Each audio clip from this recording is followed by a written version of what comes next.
Gumawa ng record si Doggy, napakagat ng tuwalya na lang itong si Jalen Bronson, pati si Triple H, napakamay kay Doggy, naghalimaw sa Game 4. So Game 4 Eastern Conference Finals between Indiana Pacers at New York Knicks. Matapos magtamo ng ankle injury last game, heto't good news at maglalaro pa rin si Aaron Nesmith para sa Pacers na binuksan agad ang unang quarter sa kanyang back-to-back 3-point shot. Will napatawag agad ng timeout ang Knicks dahil sa early 16-9 run ng Pacers, including itong first 3-pointer ni Tyrese Haliburton. Problema pa't nasungkit din agad ni Karl Anthony Towns ang kanyang too early foul. Kaya naman heto't napatake over agad si Jalen Bronson na napakainit na kumana ng 13 straight points with 2 3-pointers. Pero tila mas mainit si Tyrese Haliburton na kumana rin ng 15 points this quarter, shooting 3 of 3 beyond the arc. Samahan mo pa yan ng 5 rebounds at 6 assists. Tulad ni Haliburton, nagtala rin ng double figure si Pascal Siakam, kaya umabante ang Pacers ng 8 points sa unang quarter, 43-35. Second quarter, off the bench, Karl Anthony Towns nagparamdam na sa kanyang first 3-pointer na nasundan pa ng reverse layup. A total of 7 straight points agad ng kinana ni Towns under 7 minutes dahil sa layup na to ni OG Anunoby. Tumabla na ang New York Knicks sa All-51, kung saan nabasag na lang ang run na yan sa ika-4 na tres na to ni Tyrese Haliburton na nasundan pa ng layup at another beautiful assist to Pascal Siakam. Jalen Bronson sumagot din ng end 1 pero Tyrese Haliburton tinapos ang first half sa kanyang another assist. Grabe statline ni Haliburton, record almost triple-double agad with 20 points, 10 assists at 9 rebounds, 64-69 still in favor of Indiana Pacers. 9 rebounds, 64-69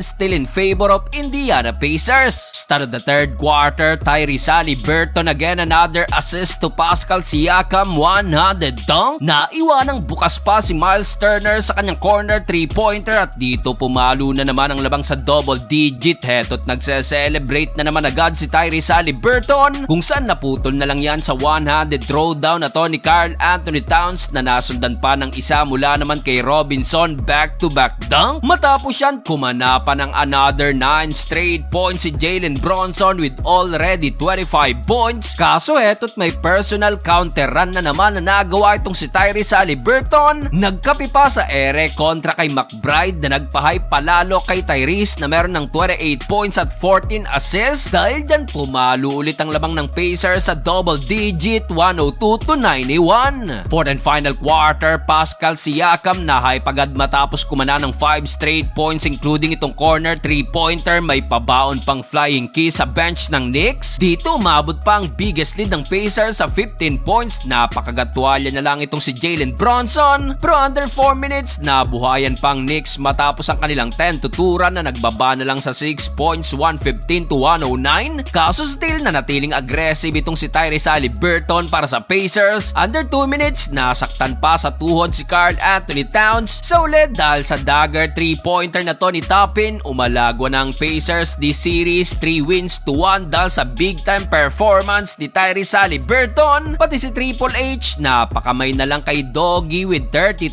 points, 12 rebounds at 15 assists.